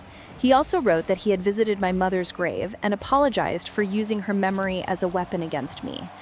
It hurt. For years, I had imagined what my mother would have said if she had lived. In my mind, she defended me, held Nora, and told my father to open the door. Now he had admitted what he had done to her memory. I did not reply, but I placed the letter beside the first one rather than in the evidence file. That was all I was ready to give, too. A few months later, Mason called to say our father had suffered a minor stroke. He was stable, his speech was slow, and he would need rehabilitation. The news moved through me strangely. I was not devastated. I was not relieved. I simply felt the old daughter inside me wake up and ask whether I was supposed to go. Callum did not answer for me. Neither did Lena. They asked what choice I could live with after the fear passed. I decided to visit once. Not in his apartment, not alone. Elaine arranged a meeting at the rehabilitation center with a counselor present. My father sat near a window, thinner than I remembered, one hand resting in his lap. When I entered, his face changed, but he did not reach for me. "Thank you for coming," he said carefully. Each word required effort. I sat across from him. For a while, neither of us spoke. Then he asked about my work. Not Nora, not Callum, me. I told him about the nonprofit and the young parents we helped find housing. He listened without interrupting. "I am proud of you," he said. The words landed softly, years too late. I had once believed hearing those words would repair something enormous. Instead, they felt like a photograph from a house that no longer existed. "I'm proud of me too," I answered. His eyes filled, but he nodded. Before I left, he said he understood the visit changed nothing. He would not treat it as a reopening. I believed him enough to walk away without fear. Outside, Callum waited beside the car. He did not ask whether I forgave my father. He asked whether I wanted coffee or silence. "Coffee," I said. We drove home through the rain. That night, Nora asked where I had been. I told her I had visited my father because he was sick. "Are you going to know him again?" she asked. "Not yet," I said. "Maybe never in the way I once wanted." She accepted that. Then she climbed beside me on the sofa and placed her head on my shoulder. Seeing my father had not pulled me backward. I had entered the room as the woman I became without him, and I left as the same woman. The door had opened. It had not swallowed me. The visit to the rehabilitation center remained our only contact for nearly a year. My father recovered most of his speech. Elaine continued forwarding the annual letters, and each one remained brief, restrained, and free of demands. It did not erase what he had done, but it stopped adding new damage. At work, I was promoted to program coordinator. Instead of helping one young parent at a time, I began training volunteers and building partnerships with shelters, clinics, and colleges. The first time I stood in front of a room to explain our intake process, I saw the abandoned family checkbox projected behind me. For a second, I was back once more in that plastic chair, pregnant and alone. Then I turned to the volunteers. "Never let the form become more important than the person sitting in front of you," I said. After the session, Tessa waited near the door. She had completed her medical assistant program and wanted to volunteer 2 evenings a month. "You helped me when I had nothing," she said. "I want to be that person for someone else." Watching her fill out the volunteer form felt like seeing a circle close without trapping anyone inside it. At home, Nora was becoming more independent. She rode her bicycle to Mason's apartment while we followed behind until she ordered us to stop embarrassing her. She loved science, hated handwriting, and had strong opinions about what was fair. One afternoon, she came home angry because a classmate said children should always forgive family. Nora asked whether that was true. I told her forgiveness was personal. Nobody could demand it, schedule it, or use it to skip consequences. "Can you forgive someone and still not see them?" she asked. "Yes." "Have you forgiven Grandpa?" I took time before answering. "I don't know," I said. "I no longer want revenge. I don't think about hurting him, but some parts still hurt me." Nora nodded. "Maybe forgiveness isn't one thing," she said. She was 10 and already understood what adults kept trying to simplify. That winter, my father's third letter arrived. He wrote that his therapist had asked him to imagine the night he threw me out from my perspective, not his own. He described the rain, the suitcases, and the locksmith's van. Then he wrote something that made me stop. "I used to believe the worst thing I did was closing the door. Now I understand it was making you believe you deserved to be outside it." I read the sentence to Lene. She asked whether I wanted to respond. For the first time, the answer was not immediately no. I wrote one page. I told him I had received his letters. I said his changed behavior mattered, but it did not create a claim on me or Nora. I told him I had built a peaceful life and would protect it. Then I added one final sentence. "I believe you understand now." I sent it through Elaine. It was not forgiveness. It was not reconciliation. It was simply the truth, given freely, with nothing attached. My father did not answer immediately. For 3 months, nothing came through Elaine's office. I wondered whether my letter had disappointed him because it offered understanding without access. Then a small envelope arrived. Inside was one page. He thanked me for believing he understood. He wrote that he would not treat my words as forgiveness or permission. He said the most respectful thing he could do was continue changing without asking me to watch. That was it. No request, no reference to Nora, no hidden door inside the apology. I folded the page and placed it beside the others. The following spring, Nora brought up my father again. She was 11, old enough to remember the supervised visits and understand that adults could change without becoming safe. She asked whether she could read his letters. My first instinct was no. The letters belonged to a history I had spent years caring for her. Showing them felt like handing her a box of sharp objects. Lena suggested I ask why. "I want to know who he is now, not only what he did before," Nora said. Callum and I discussed it with Dr. Grant. We agreed to show her selected letters, leaving out legal details. We sat together at the kitchen table. Nora read slowly. She stopped at the sentence about making me believe I deserved to be outside the door. "He knew you were scared?" she asked. "Yes." "And he still did it?" "Yes." She looked angrier than I had ever seen her. Then she kept reading. When she finished, she said she did not want to meet him yet, but maybe I want to write one question. We told her she could. She chose her words carefully. "Why should I believe you would not hurt my mom again?" The question went through Elaine. My father took 2 weeks to answer. He wrote that Nora should not believe him because of a letter. She should believe only what his actions proved. He could never undo what he did, and if protecting me meant she never met him, he would accept that. Nora read the answer twice. "He didn't really answer," she said. "I think he did," I told her. She considered it, then returned the letter to its envelope. For 6 months, she asked nothing else. No one pressured her. Then she came home with a permission slip for a grandparents' history project. She wanted to interview Fiona about Scotland and Mason about our mother. At the bottom, she had written one more name, my father's. "I want to ask him about Grandma," she said. "Only that. With you there." Every protective instinct in me rose. But this was not my father forcing a door open. It was Nora standing before one and asking whether she could look through it. So we made rules. One meeting, a public room, Elaine nearby. No gifts, promises, or questions about future contact. Nora could leave at any moment. My father accepted every condition. The meeting was scheduled for June. For the first time, the next step did not belong to him, the court, or even me. It belonged to... The meeting took place in a room at the library. Nora chose the location because it had large windows. That detail made me proud and sad.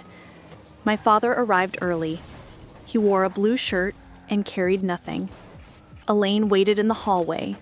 Callum sat beside me, but far enough back that Nora remained in control.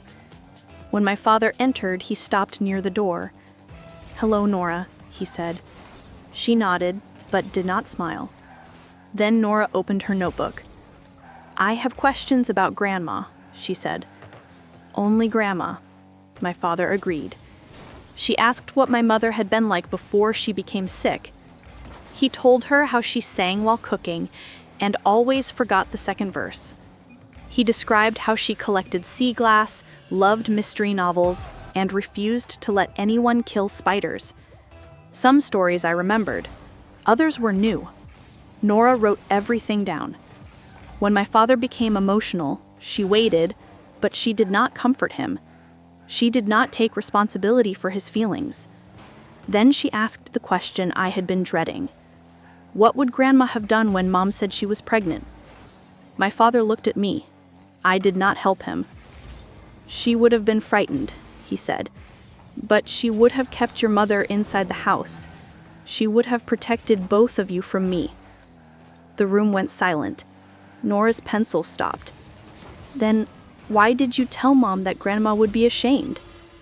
"Because I wanted to hurt her enough to obey me." He did not soften it. Nora stared at him. "That was cruel." "Yes," he said.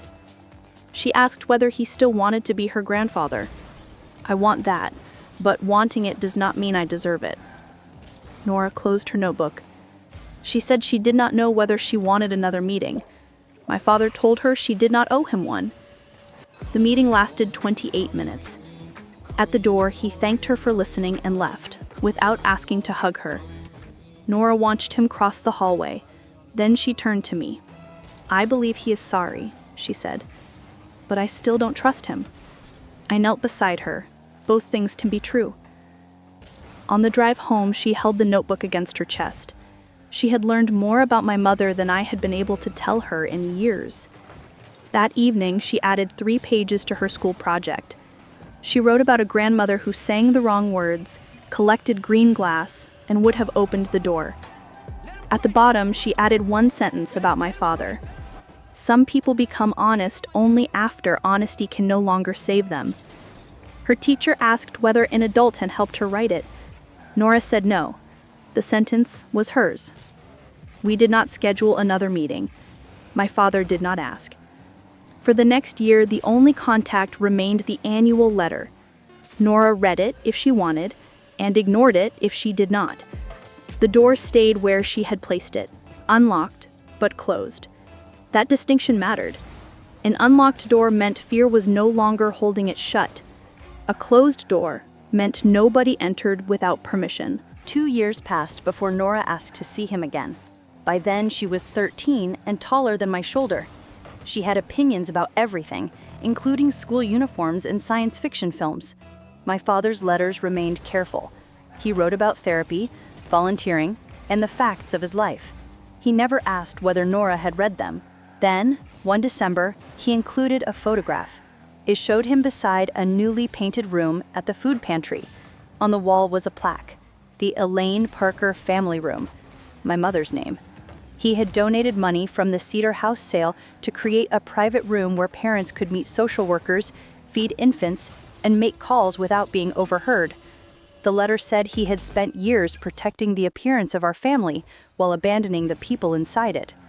Naming the room after my mother would not repair that, but he wanted something useful to carry her name instead of another story about what she wanted. I sat at the kitchen table long after finishing the letter. Callum read it and said nothing. Nora studied the photograph. "That is a good thing," she said. "Yes." "It still doesn't cancel the bad thing." "Nope." She nodded, satisfied that the world remained complicated. A month later, Nora asked whether my father could attend her school's science exhibition.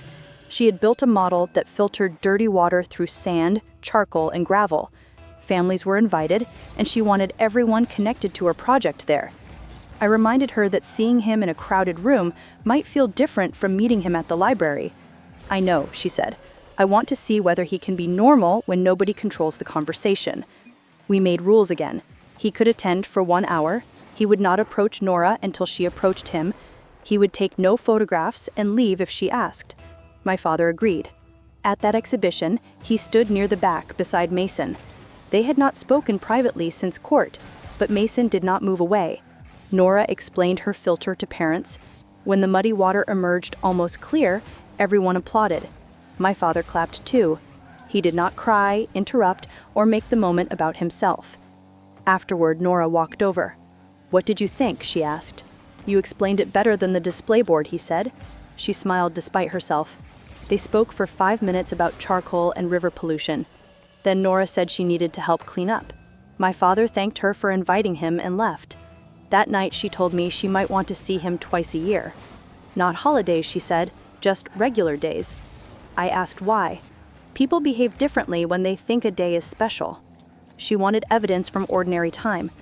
I understood well. We agreed on 2 meetings a year, always chosen by Nora, with no promise beyond the next one. He accepted. The relationship that followed was not a grand reunion. It was small, cautious, and awkward, exactly the size trust needed to be. The twice-yearly meetings continued through Nora's early teens. Sometimes they met at the library, sometimes at a cafe near the waterfront. Once, at Nora's request, they walked through the small maritime museum while she explained every exhibit before reading the signs. My father never asked for more. That restraint did not erase the years when he had taken everything he could control, but it gave Nora space to decide what kind of relationship, if any, she wanted. She called him Richard, not Grandpa. He accepted it. When she was 14, Nora invited him to one of her soccer matches. He arrived alone, sat in the last row of the bleachers, and left after congratulating her on a goal. A year earlier, his quiet behavior would have made me suspicious. Now I understood that caution could remain without consuming every moment. I watched him, but I also watched the game. That was progress. My work at the nonprofit expanded. We opened a second office inside the same shelter where I had once completed my intake form. The building had been renovated, but I recognized the hallway immediately. The plastic chairs were gone, the abandoned family checkbox remained. On opening day, I stood in the room with Tessa, now a full-time medical assistant and one of our volunteer coordinators. She had brought her son, who was 5 and fascinated by the automatic doors. I showed her the place where I had sat while pregnant with Nora. "You came through this office?" she asked. "Yes." "And now you run the program here." I looked through the glass at young parents waiting to meet our staff. "Not alone," I said. We had built the program differently. Every client received one consistent advocate instead of repeating their worst day to 5 strangers. Emergency transport was available at night. The Child Care Fund covered interviews, classes, and medical appointments. Most importantly, nobody left with only a list of phone numbers. We stayed until the next door actually opened. That evening, my board surprised me by placing a plaque beside the office entrance. The Open Door Project, founded by Amelia Hart Fraser. For a moment, I could not speak. My father had once closed a door and believed that ended my story. Now my name was attached to one that opened for people who had nowhere else to go. Nora stood beside me during the ceremony. Callum and Mason were behind her, not in front of me, exactly where the people who loved me had learned to stand. After everyone left, Nora traced the letters on the plaque. "Did Grandpa make you do all this?" she asked. The question startled me. "No," I said. "What he did made life harder. What I chose afterward made this." She nodded. I needed her to understand the difference. Pain could influence a life without deserving credit for what grew beyond it. My father had not created my strength. He had only made it necessary before it should have been. Survival was mine. So was every life I helped steady afterward. The first time Richard came to the Open Door Project, he did not tell anyone who he was. I was in a meeting when Tessa found him standing in the lobby with 2 boxes of infant formula and a stack of prepaid bus cards. He had called ahead to ask what the shelter needed most. When I walked out and saw him, every old instinct tightened. He noticed. "I can leave these here," he said. "You do not have to speak to me." There was no audience except Tessa and a receptionist who knew none of our history. No photographer, no plaque, no carefully prepared apology, just useful things. I asked why he had come. He said the family room, named after my mother, had shown him how little he understood about what happened after he closed the door. Donating money had been easy. He wanted to see the system I had survived and the work I had built. "You are not entitled to see it," I reminded him. "I know." I let Tessa show him the public areas. He saw the intake desks, childcare room, and shelves of emergency supplies. He did not ask to meet clients or enter private offices. Before leaving, he paused beside the plaque carrying my name. "I used to think your life was proof that you did not need me," he said. I waited. "Now I understand it is proof that you survived needing me when I refused to come." For years, I had wanted him to say something that would make the past understandable. Nothing could, but the truth could become clearer. I thanked him for the supplies. That was all. Later, Tessa asked whether he was the father who threw me out. I said so. "He looked ashamed," she said. "He should be." Did it help? I considered it. A little, I admitted, but not in the way apologies help. More like finally hearing the correct name for an old injury. Richard did not return without permission. The twice-yearly meetings with Nora continued. She eventually began calling him Grandpa Richard, a title that held both distance and connection.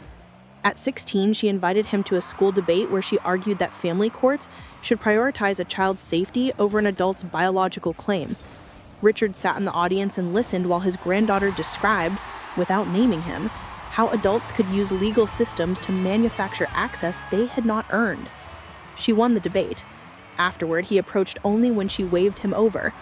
"You were convincing," he told her. "I had good source material," she replied. His face tightened, but he nodded. "Yes," he said, "you did." I watched the exchange from across the hallway. There was no dramatic reconciliation, no moment when everything broken became whole. There was only a man accepting that every relationship he had now existed inside the consequences of the one he destroyed. And there was my daughter, strong enough to speak the truth without needing him to deny it. That was more valuable than forgiveness performed for a happy ending. It was reality, and reality, finally, belonged to us. By 17, Nora had become the kind of person who asked difficult questions without apologizing. She was preparing applications for universities in Washington and Scotland, refusing to choose between the 2 parts of her family before she had to. Callum tried not to influence her. Fiona sent brochures and then apologized for sending too many. I watched Nora spread maps across the kitchen table and felt disbelief. At her age, my future had narrowed to 2 garbage bags, a shelter bed, and the question of how to keep a baby alive. Her future had choices. That was the difference I had fought for. Richard's health declined again that winter. The stroke had left damage that slowly returned.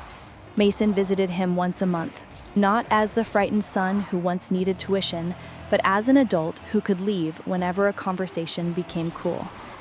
One evening, Mason called and said Richard wanted to update his will. My body tightened at the word. Money had always been one of Richard's favorite tools. Even after years of changed behavior, I expected a final condition hidden inside an inheritance. Elaine reviewed the documents. There were no conditions. Richard divided what remained between Mason, the Open Door Project, and a scholarship for young parents returning to school. He left nothing directly to Nora. In a separate letter, he explained why. "I once tried to use her future as a road into wealth that did not belong to me. I will not attach myself to her life through money now." Nora read the letter and became quiet. "Is he dying?" she asked. "Not yet," I said, "but he is preparing." She decided to visit him, not because anyone asked, not because illness erased history. She said there were questions she did not want to carry after he was gone. We met him at his apartment on a Sunday afternoon. The rooms were plain. No country club photographs, no polished family portraits, no evidence of the man who once built his life around appearances. On a shelf stood one picture of my mother, one of Mason, and the photograph Nora had allowed him to keep from the science exhibition. Nora sat across from him. "Do you love my mom?" she asked. Richard looked at me before answering. "Yes, but for most of my life, I loved the version of her that obeyed me. That was not real love." Nora nodded. "Do you love me?" "I care about you, much. I do not know whether I earned the right to call it love." That answer hurt him to give. I could see it. It was also honest. Before we left, Nora hugged him. A brief, careful hug she chose herself. Richard closed his eyes, but did not hold her tighter or ask for another. In the car, Nora cried. I told her she was allowed to grieve someone who had hurt our family. She wiped her face and said, "I think I'm grieving what he could have been." I understood that grief better than anyone. For years, I had carried it like evidence. Now I could finally recognize it for what it was: love with nowhere safe to go. Richard died the following March. Mason called before sunrise. His voice was calm until he said the words, and then it broke. I sat on the bed while Callum woke beside me. Then every version of my father arrived at once. The man who taught me to ride a bicycle, the widower who turned grief into control, the father who called a locksmith before telling his pregnant daughter to leave, the old man who learned to name what he had done. Grief carried all of them into the room. Nora came downstairs and knew from our faces. She cried, then asked whether she was allowed to feel sad even though she had never trusted him. I told her grief did not require permission. The funeral was held at a church where reputation mattered less than truth. There were no speeches about a perfect father. Mason said Richard had caused deep harm, spent years denying it, and then spent the final part of his life trying to become honest enough to stop causing more. It was not praise. It was the truth. When my turn came, I stood at the front holding my mother's blue scarf. I said my father had taught me 2 lessons. The first was that a parent could fail a child so completely that the child had to build herself without him. The second was that admitting the truth mattered even when it could not restore what was lost. I did not say I forgave him. I said I hoped he had found peace after understanding why he had none. Afterward, a pantry volunteer approached me. She said Richard had spent Tuesdays unloading boxes, repairing shelves, and delivering groceries to people who could not leave home. He never talked about himself, she said. That surprised me. The man I knew had once needed every room to confirm his importance. Near the end, he had learned to be useful where nobody applauded. His will was carried out as written.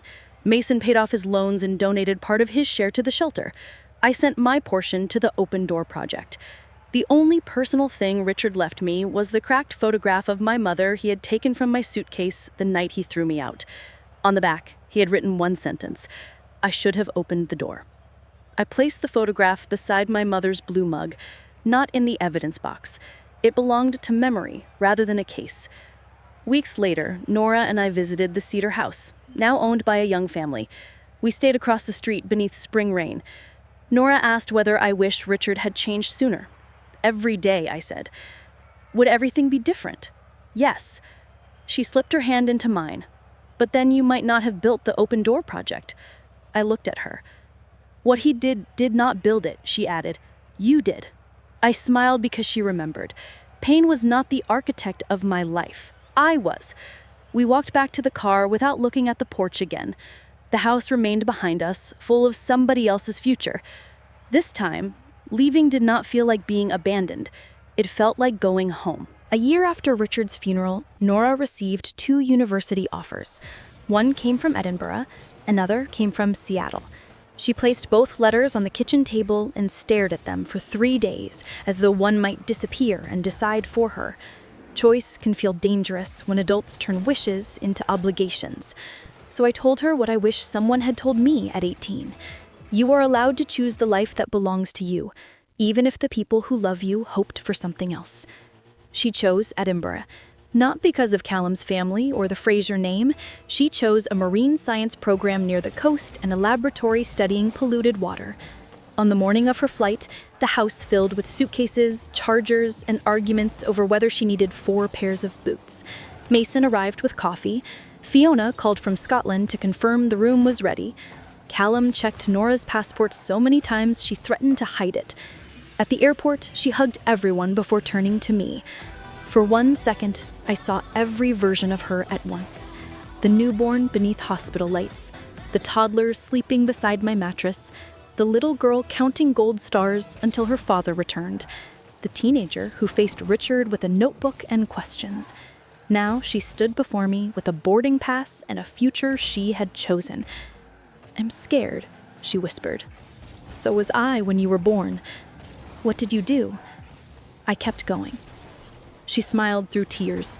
Then she walked through security. From the other side, she turned and waved both arms. Leaving was not always abandonment. Sometimes it was trust. The house became unbearably quiet after her flight. In her room, I found the old sticker calendar folded inside a drawer. I remembered when every sticker had been proof that Callum would return. Now Nora had crossed the ocean alone, knowing home would remain where she left it. That was the promise I made in the hospital. Not that she would never leave me, that she would never fear losing me, because she did. At the Open Door Project, new parents arrived carrying plastic bags, sleeping infants, and the stunned expressions of people whose lives had closed around them. The Cedar House was gone. Richard was gone. The courtroom and shelter were records in a locked cabinet. But the door beneath my name opened every morning. Years earlier, my father called me a disgrace and believed removing me would protect the family. Instead, I built one he could not define. A brother who chose truth over fear. A husband who learned that standing beside someone was stronger than standing in front. A daughter who knew love never required surrendering her voice. And strangers who entered alone and left with someone walking beside them. I once believed survival meant proving my father wrong. Eventually, I understood I had built something larger than his judgment. My life was no longer an argument with the man who closed the door. It was the open door itself.